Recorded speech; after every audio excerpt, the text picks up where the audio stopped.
ہماری ایک چھوٹی سی فیملی تھی۔ مجھے اپنے ماں باپ تو یاد نہیں کیونکہ بہت چھوٹی عمر میں ان کا سایہ ہم بہن بھائیوں سے اٹھ گیا تھا، لیکن یہ بھی سچ ہے کہ اللہ تعالیٰ کسی بھی انسان کو اس کی ہمت سے زیادہ نہیں آزماتا۔ میرے بھائی نے مجھے کبھی کسی چیز کی کمی نہیں آنے دی۔ میرا نام آمنہ ہے۔ میرا تعلق ایک متوسط گھرانے سے تھا۔ 5 سال کی عمر میں ہی ماں باپ وفات پا گئے۔ میرے بڑے بھائی نے مجھے پالا اور کبھی بھی ماں باپ کی کمی محسوس نہیں ہونے دی۔ بھائی نے 32 سال کی عمر میں میری چچی ذات کزن سے شادی کی۔ میری بھابھی بھی بہت اچھی تھی، وہ میرا بہت خیال رکھتی تھیں۔ جب میں 22 سال کی ہوئی تو بھائی نے میرے لیے رشتہ دیکھنا شروع کر دیے۔ آخر کار بھائی نے میری شادی اپنے ایک دوست سے کر دی۔ بھائی کا وہ دوست ہمارے علاقے کا مشہور درزی تھا اور اسی طرح ہماری شادی ہو گئی۔ میرا شوہر میرا بہت خیال رکھتا تھا۔ شادی کے شروع کے دن تو بہت اچھے گزرے۔ شادی کے پہلے سال میرے شوہر کا کاروبار دن دگنی رات چگنی ترقی کر رہا تھا۔ ہمارے گھر دولت کی ریل پھیل تھی، کسی چیز کی کوئی کمی نہیں تھی، مگر وقت کے ساتھ ساتھ حالات بدلنے لگے۔ اب ہمارے گھر ہر چیز کے فاقے پڑ گئے تھے۔ میرا شوہر بہت پریشان رہنے لگا تھا۔ انہی دنوں ہمارے علاقے میں ایک نوکرانی کے بارے میں مشہور ہوا کہ وہ جس گھر میں کام کرنے جاتی ہے وہ دولت سے مالا مال ہو جاتا ہے، مگر وہ نوکرانی اپنا چہرہ ڈھانپے رکھتی ہے۔ مجھے حیرت ہوتی تھی کہ آخر وہ ایسا کیا کرتی ہے کہ گھر میں دولت کی ریل پیل شروع ہو جاتی ہے۔ تب میرے شوہر نے مجھ سے کہا کہ تم اس نوکرانی کو گھر کام پر رکھو۔ میں پریشان تھی کہ ہم اس نوکرانی کو تنخواہ کہاں سے دیں گے، کیونکہ ہمارے پاس تو اپنا پیٹ پالنے کے پیسے نہیں۔ مگر میرے شوہر نے مجھے مجبور کیا کہ اگر مجھے قرض بھی لینا پڑا تو میں لے لوں گا اور اسے تنخواہ دوں گا، مگر تم اسے اپنے گھر پر کام پر رکھو۔ میں نے حامی بھر لی اور اپنے شوہر کو تسلی دی کہ آپ پریشان نہ ہوں، میں اسے کام پر رکھ لوں گی۔ اگلے دن میں اپنی ہمسائی کے گھر گئی جس کے گھر وہ نوکرانی کام کرتی تھی۔ میں نے اپنے ہمسائے سے اس نوکرانی کے بارے میں بات کی تو وہ مجھے بتانے لگی کہ جب سے یہ نوکرانی ہمارے گھر آئی ہے میرے شوہر کو کاروبار میں بہت ترقی ہوئی ہے۔ اس کے شوہر کی جیولری کی دکان تھی۔ وہ بتانے لگی کہ جب سے یہ عورت ہمارے گھر آئی ہے میرے شوہر کو بہت بڑے بڑے آرڈرز ملنا شروع ہو گئے ہیں۔ مجھے اس کی بات سن کر بہت عجیب لگ رہا تھا۔ پھر میری ہمسائی نے مجھے بتایا کہ اس نوکرانی کی ایک بات بہت عجیب ہے۔ عجیب بات یہ ہے کہ وہ نوکرانی ہفتے میں صرف 4 دن کام پر آتی ہے۔ وہ کہتی ہے کہ اگر میں 4 دن سے 1 دن بھی زیادہ کام پر آؤں گی تمہارے شوہر کو بہت بھاری نقصان اٹھانا پڑے گا۔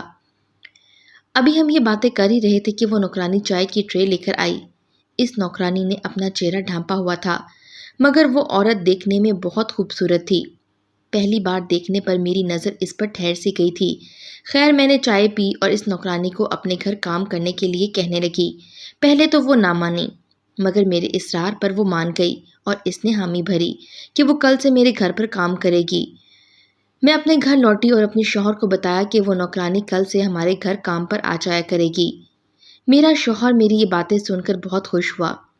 اسے یقین تھا کہ کل سے اس کا کاروبار دوبارہ سے ترقی کرنے لگے گا۔ مجھے پوری رات یہ سوچ کر نیند نہ آئی کہ آخر یہ سب کیسے ممکن ہے، آخر ایک عورت کے آنے سے کاروبار میں کیسے ترقی ہو سکتی ہے۔ مجھے یہ سب کچھ بہت عجیب لگ رہا تھا۔ میں نے اپنے شوہر کی ضد کے آگے مجبور تھی۔ میں نے مجبور ہو کر اسے کام پر تو رکھ لیا تھا، مگر میرا دل بہت بے چین تھا۔ میں اللہ سے دعا کرنے لگی کہ یا اللہ مجھے کسی بڑے نقصان سے بچانا، لوگوں کے شر سے بچانا، اپنی حفاظت میں رکھنا۔ خیر رات گزری تو اگلے دن صبح میرا شوہر اپنے کام پر نکل پڑا۔ دن کے 12 بجے تو وہ نوکرانی ہمارے گھر آئی۔ میں نے اسے پورے گھر کا کام سمجھایا۔ جانے کے بعد وہ مجھے کہنے لگی کہ باجی مجھے آپ سے ایک بات کرنی ہے۔ میں نے اسے کہا کہ کہو کیا کہنا ہے۔ وہ کہنے لگی کہ باجی میں ہفتے میں صرف 4 دن ہی کام پر آیا کروں گی، اگر میں اس سے زیادہ کام پر آئی تو آپ کے شوہر کو بہت نقصان ہوگا۔ میں نے اسے وجہ پوچھی تو وہ کہنے لگی باجی اس کی وجہ میں آپ کو نہیں بتا سکتی۔ خیر میں نے اس پر زور نہ دیا اور وہ میرے گھر کا کام کرنے لگی۔ اس نے میرے گھر کا کام کرنا شروع کر دیا، مگر 1 ہفتہ گزر گیا، میرے شوہر کے کاروبار میں کوئی تبدیلی نہ آئی۔ دیکھتے دیکھتے 2 ہفتے گزر گئے، مگر میرے شوہر کو کوئی ترقی نہ ملی۔ میں نے اپنے شوہر کو سمجھایا کہ دینے والی ذات صرف خدا کی ہے، ہمیں اس پر یقین رکھنا چاہیے، وہ ہمیں رزق ضرور دے گا، ہمیں اس نوکرانی کو کام سے ہٹا دینا چاہیے۔ دیکھو 2 ہفتے گزر گئے ہیں، مگر تمہیں کاروبار میں کوئی ترقی نہیں ملی، اور ہمارے پاس اتنے پیسے بھی نہیں ہیں کہ ہم اسے تنخواہ دے سکیں۔ مگر میرے شوہر نے میری ایک نہ سنی۔ اس دن میں نے اپنے ہمسائے کے پاس جانے کا سوچا، میں جا کے اس سے بات کروں کہ میرے شوہر کے کاروبار میں تو کوئی تبدیلی نہیں آئی۔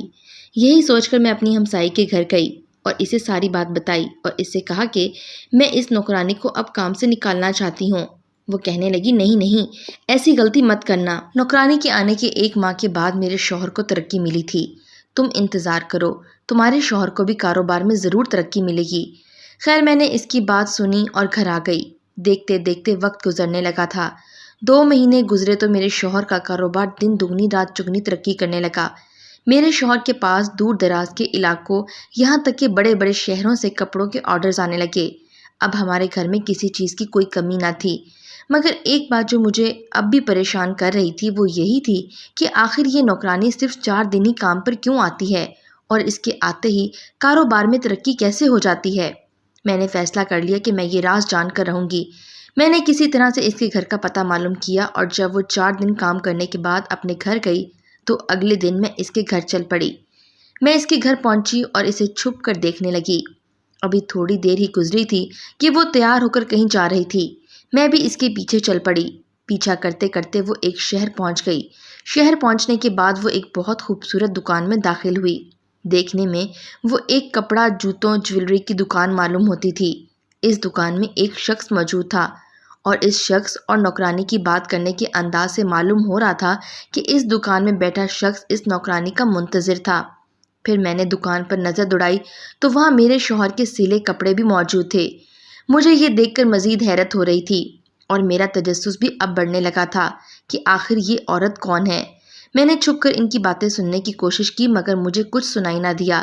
خیر میں وہیں اس نوکرانی کے جانے کا انتظار کرنے لگی۔ جب وہ نوکرانی گئی تو میں دکان میں داخل ہوئی۔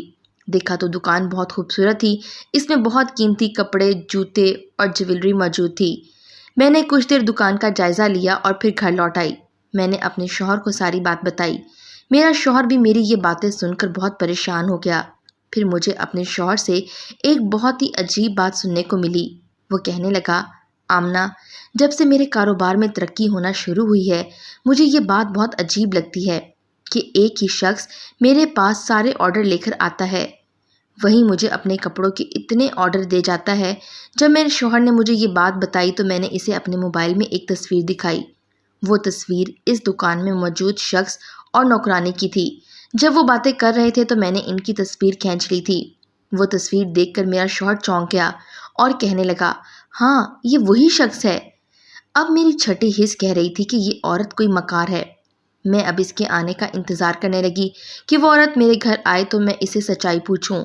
3 دن گزر گئے تو وہ عورت میرے گھر آئی۔ اس عورت نے گھر کا سارا کام کیا۔ جب وہ جانے لگی تو میں نے اس سے کہا، رکو سمینہ، مجھے تم سے بات کرنی ہے۔ یہ سن کر وہ رک گئی۔ میں نے اسے وہ تصویر دکھائی اور اس سے پوچھا کہ یہ شخص کون ہے اور آخر میرے شوہر کے پاس سارے آرڈرز یہی کیوں لاتا ہے اور آخر ایسی کیا بات ہے کہ تمہارے آتے ہی لوگوں کا کاروبار ترقی کرنے لگتا ہے۔ میرا یہ کہنا تھا کہ وہ بولی، باجی میں اس کی وجہ آپ کو نہیں بتا سکتی۔ میں نے اسے دھمکی دی، اگر تم نے نہ بتایا تو میں پولیس کو بلا لوں گی۔ میری یہ بات سنتے ہی وہ ڈر گئی اور کہنے لگی، پولیس کو مت بلائیے گا، میں آپ کو سب سچ سچ بتاتی ہوں۔ وہ کہنے لگی، باجی میں اور میرا شوہر اسی علاقے میں رہتے تھے، ہم لوگ بہت ہی غریب تھے۔ پھر ایک دن ہم نے ایک منصوبہ بنایا۔ میرے شوہر نے شہر میں جا کر بینک سے چوریاں کیں اور شہر میں ایک بہت بڑی دکان بنائی اور پھر اس علاقے سے ہم لوگ مختلف چیزیں کم داموں پر خرید کر جاتے اور شہر میں اسے دگنی قیمت پر بیچتے۔ یہ سب کرتے کرتے ہماری دکان شہر میں بہت زیادہ چلنے لگی تھی۔